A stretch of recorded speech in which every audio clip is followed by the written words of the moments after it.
لیکن وہ مزاج تب تک رہتا ہے جب تک سامعین کی نظریں میری نظروں سے ملی ہوئی ہوتی ہیں، ورنہ اگر آپ ادھر ادھر ہو جائیں تو پھر موضوع بھی ادھر ادھر ہو سکتا ہے۔ لہذا علماء جانتے ہیں میرے بھائی، ان کے درمیان میں رہ کر کے اور ان کی جوتیاں سیدھی کر کے میں نے جو کچھ سیکھا ہے وہ آپ کو سنانے کے لیے بیٹھا۔ اور میرے بھائی، میں نے ابھی آپ حضرات کے سامنے قرآن مقدس کی آیت کریمہ تلاوت کی۔ وہ آیت کریمہ کس تعلق سے ہیں، آؤ ذرا سنتے چلے جائیں۔ اللہ نے جتنی عبادتیں بندوں کے لیے اتاری، تمام عبادتوں کی حدود متعین کر دی گئی، یہاں تک کہ نماز عبادت اتاری لیکن اس کی حد متعین کر دی گئی۔ آپ پر 5 وقت کی نماز فرض ہے، اس کے علاوہ آپ پڑھنا چاہتے ہیں، یہ آپ کے اوپر ہے، یہ اللہ کی قربت کے تعلق سے ہے، یہ اللہ کی محبت میں ہے۔ آپ پر کوئی پابندی نہیں ہے اور کوئی زبردستی بھی نہیں ہے کہ آپ 5 نماز کے علاوہ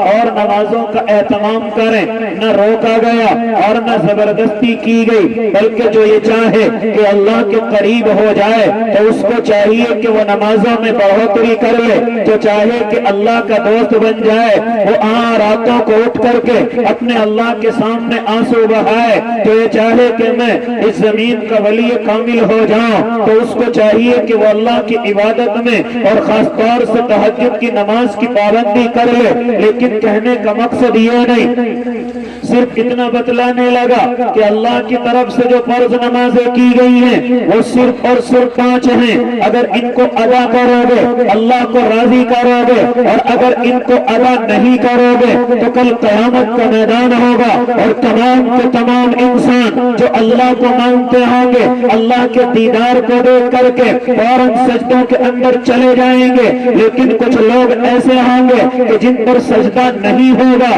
وہ کھڑے کے کھڑے رہ جائیں گے، کیونکہ مونے کی طاقت میرے اللہ نے اسی زمین پر دے رکھی ہے، اور جب تک چاہو اللہ کے سامنے جھک سکتے ہو، لیکن اگر اس زمین پر نہ جھکے اور اس زمین پر اللہ کے سامنے اپنی پیشانیوں کو نہ رکھا گیا تو یاد رکھنا کل قیامت کا میدان ہوگا، اور میں اور آپ جھکنا بھی چاہیں گے تو جھک نہ سکیں گے، میں اور آپ اپنی پیشانیوں کو رکھنا چاہیں گے لیکن رکھ نہ سکیں گے، اور جتنے بھی اللہ کے سامنے نہ جھکنے والے ہوں گے، جو تمام اللہ کو ماننے والے اللہ کے سامنے زمین پر سجدے میں گر جائیں گے تو اس وقت میں کچھ ہوں گے جو کھڑے کے کھڑے رہ جائیں گے۔ میرا اور آپ کا اللہ ارشاد فرمائے گا سجدے میں کیوں نہیں جاتے، کیوں اپنے اللہ کی عبادت میں نہیں گرتے، کیا کہیں گے؟ اللہ قالوا لم نک من المصلین، اللہ ہم دنیا میں نماز نہیں پڑھتے تھے،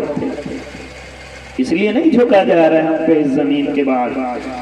اللہ تیرے سامنے ہم پر نہیں جھکا جا رہا ہے کیونکہ ہم زمین پر نہیں جھکے تھے، زمین پر تیرے سامنے سجدہ نہیں کیا تھا۔ میرا موضوع یہ بھی نہیں، میں تو صرف اتنا بتلانے لگا اگر نماز کی پابندی کرو گے اللہ کے یہاں انعام پاؤ گے، اور اگر نماز کی پابندی نہ کی گئی تو پھر سزا کے مستحق ہوں گے۔ اسی طریقے سے میرے اللہ نے روزے کو اتارا، روزے کی حدود متعین کر دی گئی کہ رمضان کا مہینہ آئے آپ رمضان کے مہینے میں روزوں کی پابندی کیجیے، اس کے علاوہ تم پر کوئی روزہ فرض نہیں قرار دیا گیا ہے۔ اگر اللہ کے قریب ہونا چاہتے ہیں تو روزے رکھ سکتے ہیں، نقلی روزوں کی پابندی کر سکتے ہیں، لیکن رمضان کے علاوہ میرے اور آپ کے اللہ نے کوئی روزہ انسان پر فرض نہیں کیا ہے۔ اس کی بھی حد متعین کر دی گئی۔ اسی طریقے سے مال کو خرچ کرنے کی پابندی آئی ہے کہ جب تم مالک نصاب ہو جاؤ، جب تم سارے 52 تولے چاندی کے مالک ہو جاؤ، جب تم سارے 7 تولے سونے کے مالک ہو جاؤ، جب تمہارے پاس نقد اتنا مال آ جائے کہ سارے 52 تولے چاندی خرید سکو، یا اتنا سونا یا اتنا نقد مال تمہارے پاس آ جائے کہ تم سارے 52 تولے چاندی خرید سکو، تب اللہ نے اس میں تم پر 2.5% کو فرض قرار دے دیا ہے۔ اس میں سے اللہ کے نام کا نکالنا ہے، صدقۃ الفطر اتنا نکالنا ہے، اس کے علاوہ کوئی خرچ میرے اور آپ کے اوپر فرض نہیں ہے۔ زیادہ مالدار ہو جاؤ تو حج بیت اللہ کا سفر کرنا یہ آپ پر فرض ہے، لیکن اس کے علاوہ کوئی صدقہ یا اسی طریقے سے اپنی مرضی سے نکالنا یہ اللہ کی طرف سے فرض نہیں ہے، تیری مرضی ہے اگر تو چاہے کہ میں اللہ کے قریب ہو جاؤں تو اپنے مال سے خوب غریبوں پر خرچ کر، لیکن فرض صرف زکوٰۃ ہے،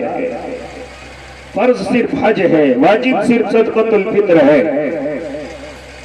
اسی طریقے سے میرے بھائی تمام عبادتوں کی حدود متعین کی گئی، لیکن ایک عبادت میرے اللہ نے اپنے بندوں کو ایسی دی ہے اس کی کوئی حد متعین نہیں ہے۔ کیا فرماتا میرا اور آپ کا اللہ، یا ایھا الذین آمنوا اذکروا اللہ ذکرا کثیرا، اے میرے بندے، اے میرے بندے،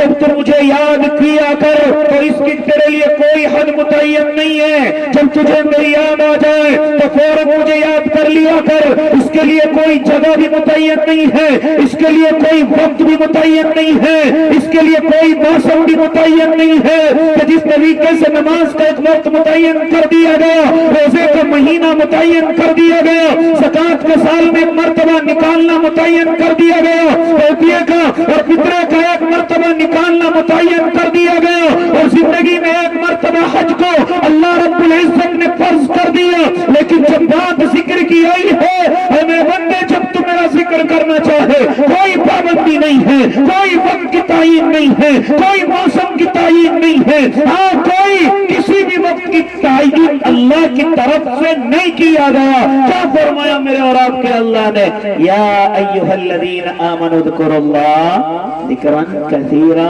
اے میرے بندے تو میرا ذکر کر اور ذکر خوب کر، اس کی کوئی پابندی نہیں، اس کی کوئی حد متعین نہیں، اس کی کوئی جگہ متعین نہیں، اس کا کوئی موسم متعین نہیں، اس کی کوئی ہیئت بھی متعین نہیں ہے کہ تجھے میرا ذکر اس طریقے سے بیٹھ کر کے کعبے کی طرف کو کرنا ہے، نہیں، اس کی کوئی ہیئت بھی متعین نہیں کی گئی ہے، بلکہ میرا اور آپ کا اللہ اپنے بندوں کو ہمیشہ چاہتا ہے کہ وہ میرے ذکر میں ان کی زبانیں تر رہیں، میرے ذکر میں ان کی زبانیں چلتی رہیں، یہاں تک کہ اگر وہ نماز میں میری عبادت پر ذکر کرتے ہیں، اگر وہ اپنے گھروں پر آ جائیں اور اپنے کاموں پر مشغول ہو جائیں تو بھی میرا ذکر کرتے رہیں، جب راستوں کے اندر چلیں تب بھی میرا ذکر کریں، جب سفر اور حضر میں ہو تب بھی میرا ذکر کریں، اگر بیماری اور پریشانی میں ہو تب بھی ذکر کریں، صحت اور تندرستی میں ہو تب بھی میرا ذکر کریں، تنگی اور خوشحالی میں ہو تب بھی میرے اللہ چاہتے ہیں کہ میرا بندہ ہمیشہ ذکر کرتا رہے۔ اس لیے میرے بھائی، میرے اور آپ کے اللہ نے کوئی حد متعین ذکر کی نہیں کی ہے، بلکہ ارشاد فرمایا، اے میرے بندے میرا ذکر کر اور خوب کر، ذکرن کثیرا۔ اور ساتھ میں پتہ ہے کیا فرمایا میرے اور آپ کے اللہ نے، میرے بندے تو کیا سمجھتا ہے، جب تو میرا ذکر کرتا ہے مجھے معلوم نہیں، اگر تو زبان سے نہیں اگر دل میں بھی یاد کرتا رہتا ہے تب بھی مجھے تیرے قلب کی ہر حرکت کا معلوم ہے، یہ قلب تیرا اب کیا کہہ رہا ہے، یہ تیرا دل اب کسے یاد کر رہا ہے، مجھے تیرے دل کی ہر حرکت کا معلوم ہے۔ اور یاد رکھنا کل قیامت کا میدان ہوگا، بعض ثواب ایسے ہوں گے اور بعض اللہ کی طرف سے انعام ایسے ہوں گے کہ جو اللہ نے فرشتوں کے رجسٹر میں لکھوا رکھے ہیں، اس کے علاوہ میرا اور آپ کا اللہ ایک ثواب کا انبار اپنے بندے کی طرف لے کر کے آئے گا، اور اس ثواب کے انبار کو اس بندے کو لا کر کے دے دیا جائے گا۔ اللہ یہ ثواب کہاں سے آیا، نہ فرشتوں کے رجسٹر میں ہے نہ میری یادداشت کے اندر ہے، میرا اور آپ کا اللہ پھر اپنے بندے کو کہے گا، اے میرے بندے، ہاں کچھ مواقع ایسے ہوتے تھے کہ تو جب دل میں مجھے یاد کرتا تھا، فرشتے کو معلوم نہیں، فرشتہ تو اسے ہی لکھے گا جو زبان سے ظاہر ہو جائے، فرشتہ اسی کو لکھے گا جو ہاتھ سے ظاہر ہو جائے، فرشتہ اسی کو لکھے گا ہاں جو تیرے اعضاء سے ظاہر ہو جائے، لیکن جو دل کے اندر ہے تو دل کے اندر کیا سوچتا ہے کیا کہتا ہے یہ اللہ کے علاوہ کسی کو نہیں معلوم۔ کبھی کبھی تو مجھے اپنے دل کے اندر یاد کیا کرتا تھا، میں نے وہ سارا ثواب اکٹھا کر کے رکھا ہوا ہے، لہذا یہ ذکر اپنے ہاں اس کے بدلے کو تو اب قبول کر لے، تجھے ہم اس کے بدلے جنت عطا کریں گے۔ جو دل کے اندر یاد کیا جائے، پھر اس کے بعد جانتے ہو میرا اور آپ کا اللہ کیا ارشاد فرماتا ہے، فَاذْكُرُونِي أَذْكُرُكُمْ، اے میرے بندے تو کیا سمجھتا ہے جب تو مجھے یاد کرتا ہے مجھے معلوم نہیں، ارے اگر تو تنہائی میں یاد کرتا ہے میں تجھے تنہائی میں یاد کرتا ہوں، اور جب تو مجھے کسی کے سامنے ذکر کے اندر لاتا ہے، لوگوں کے سامنے میرا ذکر کرتا ہے، تو میں بھی فرشتوں کے مجمع کو بلاتا ہوں، فرشتوں کے مجمع کو اکٹھا کرتا ہوں، اور اکٹھا کر کے پھر میں ہاں تیرا ذکر نام لے کر کے کرتا ہوں۔ اور فرشتے جانتے ہو ایک بندہ میرا ذکر کر رہا ہے سب کے سامنے، اور میں ان کا ذکر کیوں نہ کروں فرشتے تمہارے سامنے؟ اے اللہ کے نیک بندو، تو یہی گفتگو میں کرنے چلا۔ آج اللہ کے نیک بندے اپنے اللہ کے ذکر سے دور ہو چکے ہیں، اپنے اللہ کے نام کی ضربیں لگانے سے دور ہو چکے ہیں، اپنے دلوں کی صفائی کرنے سے دور ہو چکے ہیں۔ حالانکہ جب ہم زمانہ ایک طالب علمی کے اندر تھے اور ہم علم دین اپنی طاقت کے مطابق حاصل کر رہے تھے، تو اس وقت میں ہمارے علماء اور ہمارے استاذوں کی جماعت ایک جملہ ارشاد فرمایا کرتے تھے اور کہتے تھے، اے طلبہ کی جماعت، ان کتابوں سے علم تو سیکھ لو گے، ان مدرسوں سے علم تو آ جائے گا، لیکن اگر اس علم سے دوسروں کو فائدہ پہنچانا چاہتے ہو تو پہلے کسی اللہ والے کی مجلس میں جا کر اپنی تربیت کرانا، اپنی اصلاح کرانا۔ ہاں کہیں ایسا نہ ہو یہ علم کا گھمنڈ تمہیں لے ڈوبے، کہیں ایسا نہ ہو یہ علم کی بناوٹ تمہیں لے ڈوبے، کہیں ایسا نہ ہو کہ تم اس علم کی وجہ سے اپنے آپ کو بڑا سمجھنے لگو اور عوام کو حقیر اور ذلیل سمجھنے لگو۔ اس لیے تم یہاں سے جب فارغ ہو کر کے جاؤ تو تم سب سے پہلے اپنے علماء کی مجلس میں جانا، اپنے مصلح علماء کی، مصلح علماء کی، مصلح علماء کی۔ کسے کہتے ہیں مصلح؟ جو دوسروں کی اصلاح کرتا ہو، جو دوسروں کی اصلاح اللہ اور اس کے رسول کی خوشی کے مطابق کرتا ہو۔ لہذا میرے بھائی اس کے لیے علماء نے یہ لکھا ہے کہ اس کے لیے عالم ہونا بھی فرض نہیں۔ اگر کوئی اللہ کے قریب ایسا بندہ ہے جو علم میں تو مکمل نہیں ہے لیکن وہ اللہ کے قریب ہے، تو تم عالم ہو پھر بھی اس کے ہاتھوں میں اپنا ہاتھ دے دینا۔ اگر وہ واقعی میں اللہ کے قریب ہے، اگر وہ واقعی سنتوں کی پابندی کرتا ہے، یہ میں اپنی طرف سے نہیں بلکہ آپ کو مثالیں دیتا چلوں۔ حضرت امام احمد ابن حنبل رحمت اللہ علیہ وقت کے امام ہیں، لیکن حضرت بشر حافی کی خدمت میں پہنچتے ہیں، لوگ ان کو روک کر کے کہا کرتے تھے، حضرت آپ اتنے بڑے امام ہیں، آپ اتنے بڑے ایمان کے ساتھ ساتھ آپ اتنی بڑی کتابوں کو جانتے ہیں، لوگ آپ کو وقت کا امام کہتے ہیں اور آپ بشر حافی کی خدمت میں جاتے ہیں، حالانکہ وہ تو مکمل عالم نہیں ہے، حالانکہ وہ تم سے علم میں زیادہ نہیں ہے۔ کیا فرماتے تھے حضرت امام احمد ابن حنبل؟ اور لوگوں کان کھول کر کے سن لو، ہم نے کتابوں کا علم سیکھا ہے، ہم کتاب اللہ ہو چکے، ہاں ہم نے کتابوں کا علم سیکھا، ہاں ہم صرف کتابوں کو جانتے ہیں، لیکن میں جس کے پاس جاتا ہوں وہ عالم باللہ ہے، ہم عالم کتاب کے ہیں اور وہ عالم اللہ کے ہیں، ہم صرف کتابوں کو جانتے ہیں اور وہ خانقاہوں کے بزرگ اللہ کو جانتے ہیں، اللہ کو پہچانتے ہیں، اللہ کے قریب رہتے ہیں، اللہ کے دوست ہیں، وہ اللہ کے مقرب ہیں، وہ اللہ کے نور نظر ہیں، وہ اللہ کے اتنے قریب ہو چکے ہیں کہ ان کے بغیر اب چارہ کار نہیں ہے۔ لہذا اتنے بڑے امام ہو کر حضرت بشر حافی کی خدمت میں پہنچا کرتے تھے۔ آپ کو اور کہاں تک مثالیں دے کر کے چلوں، حضرت مولانا قاسم نانوتوی جیسے، حضرت مولانا رشید احمد گنگوہی جیسے، حضرت اقدس اور بڑے بڑے علماء جیسے،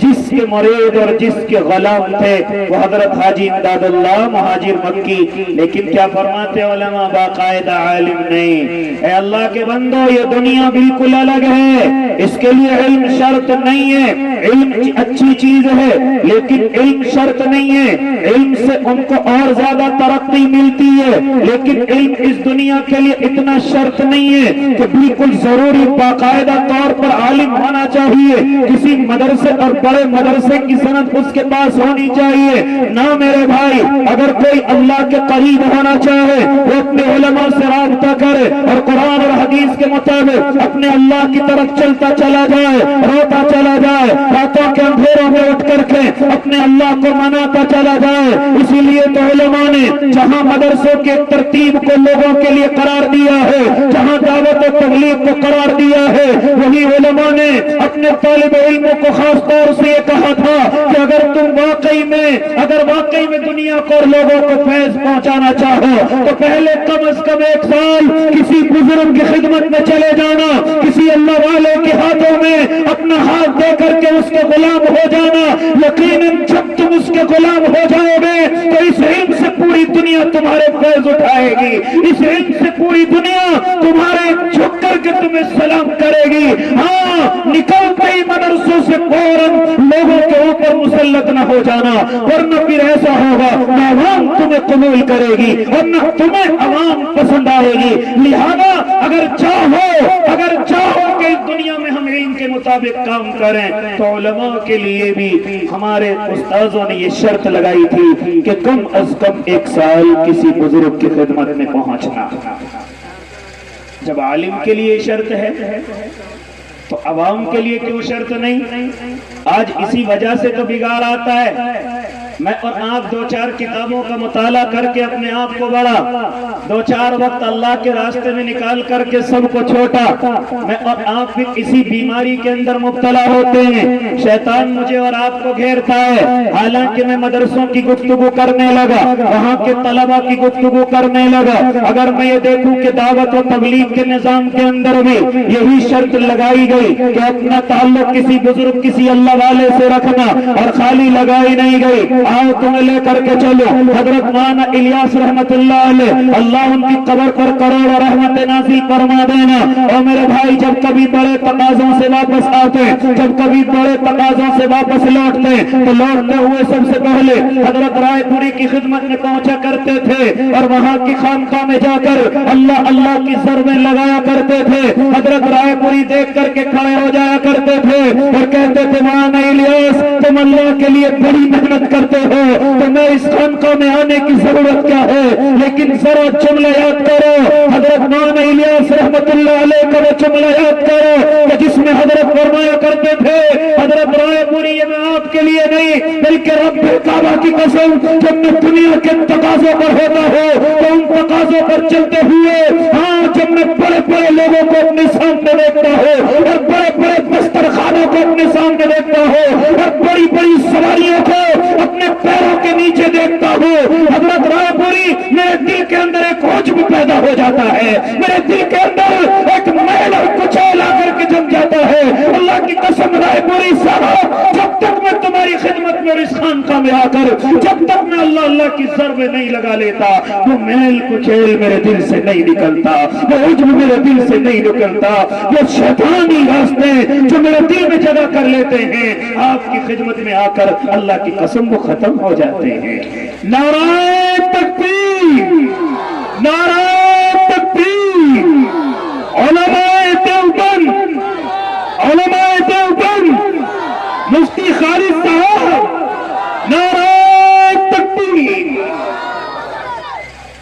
کیا فرماتے تھے؟ آج تو میرے اور آپ کے پاس وقت نہیں کہ کسی خانقاہ کے بزرگ کے پاس جائیں اور جا کر کے اپنی اصلاح کی فکر کریں، جاتے ہیں لیکن ایسی خانقاہوں کو تلاش کرتے ہیں جہاں ناشتے اور کھانے اچھے دیے جاتے ہوں، جہاں بیٹھنے کے لیے قالینیں اور گرمی کے موسم کی ایسیاں لگی ہوئی ہوں، ایسی خانقاہوں کے اندر جانا پسند کرتے ہیں۔ اے اللہ کے نیک بندو، آؤ تمہیں بتلاتا چلو، حضرت مولانا اشرف علی تھانوی رحمت اللہ علیہ، اللہ ان کی قبر پر بھی کروڑوں رحمت نازل کر دینا۔ حضرت اقدس حضرت قاری طیب صاحب رحمت اللہ علیہ، ہاں کبھی ان کے دربار پر پہنچے تھے اور پہنچ کر کے حضرت مولانا اشرف علی تھانوی رحمت اللہ علیہ دیکھ کر کے کھڑے ہو گئے تھے، ارے آج میری خانقاہ میں شہزادہ آیا ہے، آج میری خانقاہ میں میرے استاذ کا لخت جگر آیا ہے، دیکھ کر کے کھڑے ہو گئے تھے۔ لیکن حضرت قاری طیب صاحب رحمت اللہ علیہ فرما رہے تھے، حضرت میں آپ کی خانقاہ میں مہمان بن کر کے نہیں آیا، شہزادہ بن کر کے نہیں آیا، کوئی بڑا انسان بن کر کے نہیں آیا، اللہ کی قسم میں تو اپنی اصلاح کرانے کے لیے آیا ہوں، میں تو آپ سے اپنے دل کا میل اور کچیل صاف کرانے آیا ہوں۔ جب حضرت مولانا اشرف علی تھانوی نے یہ سنا، ارے شہزادہ اپنے آپ کو سنبھالنے کے لیے آیا ہے، اپنی تربیت کرانے کے کے لیے آیا ہے تو حضرت مولانا فرماتے ہیں ارے میں تو مہمان کی طرح پیش آ رہا تھا، اب تیرا کام یہ نہیں ہے بلکہ قاری طیب صاحب آپ مسجد کے دروازے پر، خانقاہ کے دروازے پر بیٹھ جائیے اور جتنے مہمان آئیں آپ کو کام دیا جاتا ہے کہ ان کی جوتیوں کو صاف کریں، آپ ان کے جوتوں کو صاف کریں۔ 15 دن مسلسل حضرت قاری طیب صاحب رحمت اللہ علیہ اللہ کا یہ نیک بندہ اس خدمت کو انجام دے رہا ہے، لیکن پھر اللہ نے کیسا نوازا کہ آج پوری دنیا عظمت کے بازو حضرت قاری طیب صاحب کے لیے بچھائے ہوئے ہیں۔ پھر اللہ ایسے نوازتا ہے، پھر اللہ ایسے دیتا ہے۔ اس لیے میرے بھائی میں گفتگو کرنے لگا کہ جس طرح علماء کے لیے، طلباء کے لیے خانقاہوں کی طرف رخ کرنا ضروری، اسی طرح دعوت کے ساتھیوں کے لیے اپنی تربیت کے لیے خانقاہوں کا رخ ضروری، اور انہی کے مطابق اللہ کے نیک بندوں پھر راتوں کی تنہائیوں میں وہی ضربے لگانا، پھر راتوں کی تنہائیوں میں اللہ کو یاد کرنا، پھر اپنے میل کچیل کو انہی ضربوں کے ذریعے سے نکالنا، یہ ضروری ہو جاتا ہے۔ اور ایک آخری گفتگو کرنے چلا، جب تجھے اللہ کے ذکر میں تیری زبان تر ہو جائے اور جب تیرا چلتے اور بیٹھتے صرف تیری زبان سے اللہ کا ذکر نکلے تو یاد رکھنا پہلا فائدہ یہ ہوگا، اللہ کی قسم یہ عجب نکل جائے گا، یہ تکبر نکل جائے گا، یہ بڑائی نکل جائے گی، یہ اپنے آپ کو بڑا اور دوسرے کو ذلیل سمجھنا یہ نکل جائے گا۔ اور دوسرا انعام جو میرا اللہ عطا کرے گا وہ یہ ہوگا کہ جب تو اپنے اللہ کے سامنے ہاتھ اٹھائے گا میرا اللہ تیرے ہاتھ زمین پر آنے سے پہلے تیری آواز کو سنے گا اور قبول کرے گا۔ یہ ذکر کا فائدہ ہوگا، یہ میں اپنی طرف سے نہیں، آؤ تمہیں مثال کے ساتھ سمجھاتا چلو اور بالکل آخری گفتگو کرتا چلو۔ ایک مسجد کے اندر نمازی عشاء کی نماز پڑھنے کے لیے آئے ہیں، لہذا ہمارے شہروں کے اندر اب یہ چیز پیدا ہو گئی کہ جب عشاء کی نماز کا وقت ہو جائے تو مسجد کی کمیٹی کی طرف سے مؤذن صاحب کو یہ حکم دیا جاتا ہے کہ کوئی بھی نمازی مسجد کے اندر نہیں رکے گا، عشاء کی نماز کے بعد آپ مسجد کا تالا لگائیں گے، تمام نمازیوں کو باہر کر دیں گے۔ لہذا حسب دستور ایک مسجد کے مؤذن صاحب ہیں، لہذا نمازیوں کے جانے کا انتظار کر رہے ہیں، اکثر نمازی جا چکے ہیں، لہذا ایک طرف کونے کے اندر دیکھتے ہیں کہ کوئی اللہ کا نیک بندہ اپنی گردن کو جھکائے ہوئے اللہ کا ذکر کر رہا ہے۔ مؤذن صاحب اس کے قریب جاتے ہیں، اس کا انتظار کرتے ہیں، لیکن ابھی گردن نہیں اٹھی، گھنٹہ 1.5 گھنٹہ ہو گیا لیکن وہ اللہ کا بندہ ابھی اپنے ذکر سے اپنے سر کو نہیں اٹھا رہا ہے۔ جب کافی دیر ہو گئی تو مؤذن صاحب کہتے ہیں ارے کون ہے اللہ کا بندہ، چاہتا کیوں نہیں مجھے تالا لگانے کے لیے دیر ہو رہی ہے۔ لہذا وہ بزرگ سر اٹھا کر کے کہتے ہیں اور کہتے ہیں او اللہ کے نیک بندے، مجھے میرے اللہ کا ذکر کرنے دیا جائے، مجھے اپنے اللہ کی یاد میں مستغرق ہونے دیا جائے، میں مسافر ہوں، رات کے اندھیروں میں کہاں جاؤں گا، میری منزل کہاں ہے مجھے معلوم نہیں، لہذا مجھے ذرا سا وقت دیا جائے تاکہ میں اپنے اللہ کو یاد کر سکوں، اپنی آنکھوں کے آنسوؤں کو بہا سکوں، اپنے اللہ کے قریب جا سکوں۔ لیکن مؤذن صاحب پر چونکہ کمیٹی کا پریشر ہے کہ کوئی مسجد کے اندر نہیں رکے گا، لہذا مؤذن صاحب کہتے ہیں او اللہ والے میں تمہیں نہیں جانتا، آپ کی عافیت کسی میں ہے کہ یہاں سے کھڑے ہو جاؤ اور کھڑے ہو کر کے مسجد سے باہر ہو جاؤ، ورنہ پھر مجھے یہ طریقہ اختیار کرنا پڑے گا جو تمہاری صحت اور مزاج کو اچھا نہیں لگے گا، لہذا آپ عزت کے ساتھ کھڑے ہو جاؤ۔ وہ بزرگ اپنی گردن کو جھکا کر پھر ذکر کرنے لگے۔ مؤذن صاحب نے بڑا سمجھایا لیکن بات سمجھ نہیں آئی۔ مؤذن صاحب کہتے تو چہرے سے تو بڑا رعب ظاہر ہو رہا تھا، بڑے اللہ والے مجھے معلوم ہو رہے تھے، لیکن میں پھر کمیٹی کی طرف اپنا دھیان لے جاتا، پھر ان کو کہہ دیتا آپ مسجد کو چھوڑ دیں اور مسجد کو خالی کر دیں، لہذا ان کی بات سمجھ نہیں آئی۔ جب کافی دیر ہو گئی مؤذن صاحب نے اپنا ہاتھ لیا، ان کی بغل میں دیا اور دے کر کے اٹھایا اور پکڑ کر کے مسجد سے باہر لے گئے اور مسجد سے باہر دھکا دے کر کے انہوں نے کنڈی اندر سے لگائی اور کہا جاؤ جہاں جا سکتے ہو۔ چنانچہ کنڈی لگا کر کے ان بزرگ کو جو بھی ایک کونے کے اندر اللہ کا ذکر کر رہے تھے، لہذا انہوں نے ان کو باہر کر کے مسجد کی کنڈی لگا لی۔ اب یہ مسافر باہر کھڑے ہوئے ہیں، مسجد کے سامنے ایک نان بائی کی دکان ہے،